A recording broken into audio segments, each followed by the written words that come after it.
Hey kids, this is Ivan. How you doing? A few days ago, maybe a week, I got an email saying, "Hey, one of your Kickstarters is ready to ship out. You better pay up for shipping. And if you want to order any other doodads, now's the time to do it." So I paid up, and not too long afterwards, I got a couple PDFs in the mail, and I'm waiting for the hard copies.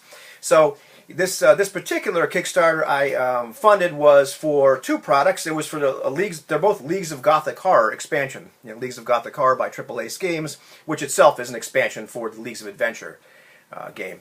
So I got Guide to Mordavia, Land of Horrors, which I will not be reviewing today, and Guide to the Ministry of Unusual Affairs, which I will be reviewing today. And a little awkward to show you the picture on my laptop, but there it is. There's the cover for that sucker, because I got the PDF, just finished it a while ago. Great product. Now, I'm generally not a fan of games which just have lots of supplements and lots of expansions. This is a notable exception. I got a couple other games that I'm really enjoying, like all the expansion materials for. But the creative genius, for lack of a better term, for Triple Ace Games, Paul Wade Williams, somebody quipped that he's probably chained to his word processor, and it's probably the case, because he produces an amazing amount of content, and it's all really good. It makes the setting a lot richer and more vibrant, and cool to play in. And so this particular supplement is no exception. I was really happy when I got it and read through it, and a lot of it made me smile. So I'm going to go through, I'm trying not to spoil very much of it, but let's see if I can just hit the bookmarks here so I can give myself a guide to what the heck I'll talk about here.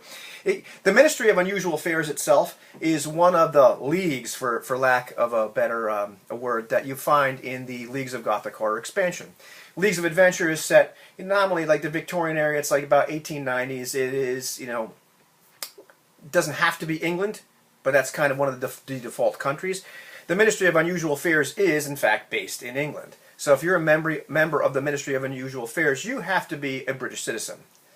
After that, they are sort of the go-to unofficial government agency which investigates and covers up and eliminates threats of a supernatural or psychic or otherworldly nature. Things that the public, it would panic the public if they knew about these things.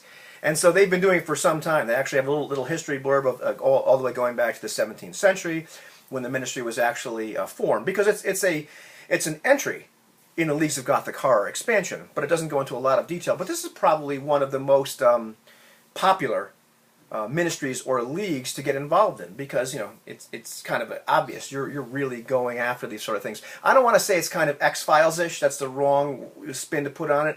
But in a certain sense, rather than being people that are just kind of running up against the vampires, the werewolves, the apparitions, etc., or perhaps even the minions of Cthulhu and his ilk. You're members of an agency who is charged with protecting the public, not only from the menaces out there, but protecting them from the knowledge that those menaces exist. And so this really goes into a great amount of expansion, and the book is really entertaining to read. It's not just a dry reciting of facts or of statistics or whatnot. It's kind of the introduction, or a big chunk of the book, maybe about a third or so of the book, is kind of worded in such a way that you're being led around the ministry as a new recruit. Very cool. And one of the things I was incredibly impressed with, as I got into the book and as it started to talk about the various departments within the ministry and the various specialties that they go after, that it instantly links to the other supplements that have been put out. There's a lot of the body of work for Leagues of Gothic Horror is very self-referential, for lack of a better thing. So you literally have departments devoted to vampires, and it completely just these just kind of fit together really well. Departments for shapeshifters and for magic, a few different for any kind of mummies, and for apparitions and shapeshifters, and probably said shapeshifters already, etc., and even for the minions of Cthulhu and what have you. There are, after that, it gives you kind of the resources that this department may have, and there's a part of it that's very, once again, I'm going to use like a comparison. There's part of it that's like very James Bond, because this is a British agency, and so there's a part where a section where it talks about the various resources that the ministry might have, and it's up to you to kind of curtail what they are. But they give you like a sample, like, take this this list of resources that might show up in some of these various supplements, or in the Weird Science Compendium, or the expansion for the Leagues of Gothic Horror, etc. And you have there, if you're an agent, you have perhaps artifacts or devices that you might have at your disposal if you're going to go on a particular mission. If something has been cited, or some kind of disturbance has been reported, etc., you might go and say, well, hey, I need some of this this memory erasing ray from something, or I might need some kind of containment device if we encounter something, or whatever. There's lots and lots and lots of options you have to equip this with. The book also goes into a lot of the department heads, which are incredibly colorful and run the gamut of people.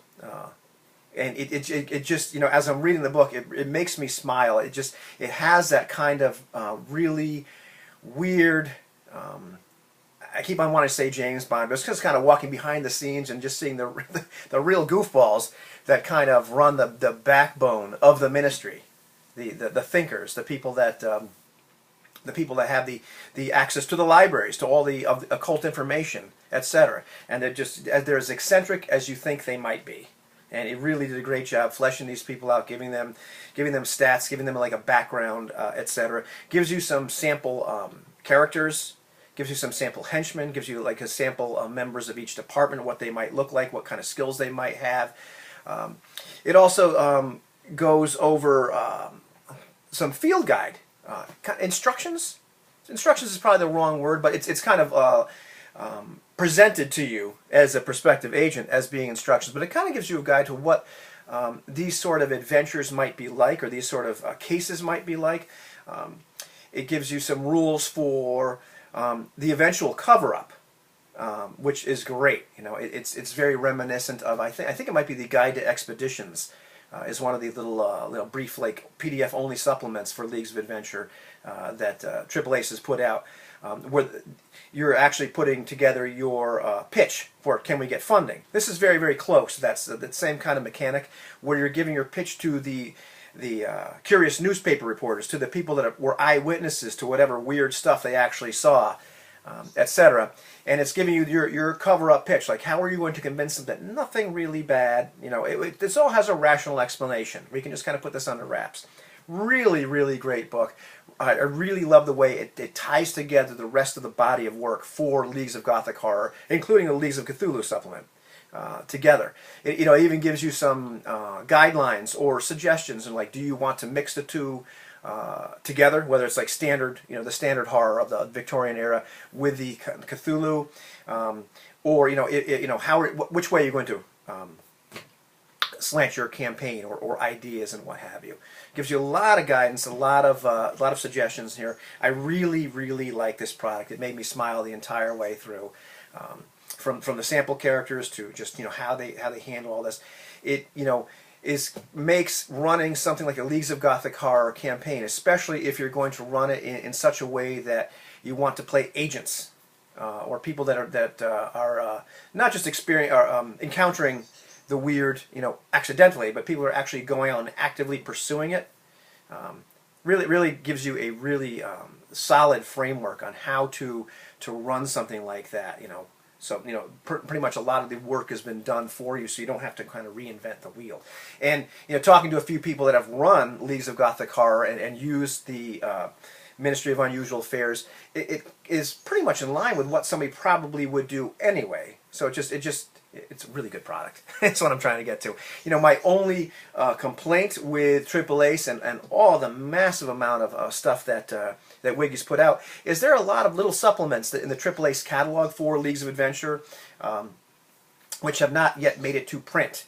And a lot of them are just available as little snippets you have to buy, and I'd love to see them all go into little collections. I know the Richelieu's Guide in All for One, there's a Richelieu's Guide 1 which is available in print, and it comes out as a single PDF, whereas Richelieu's Guides 2 and 3 were made up of a bunch of these little teeny miniature articles, for lack of a better word. But when you buy it, there's still just all these little PDFs. I'd love to see all that stuff get into book form.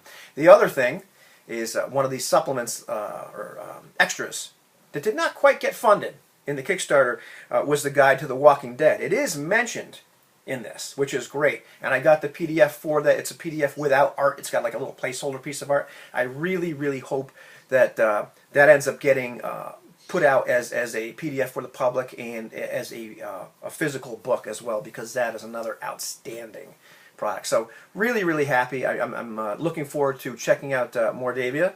But big thumbs up to the Ministry of Unusual Affairs. Great resource. You know, a great read. But I can just see, like, when I finally get around to running Leagues of Gothic Horror, just that, you know, what a great resource that book is going to be. So hats off to Wiggy for another great product.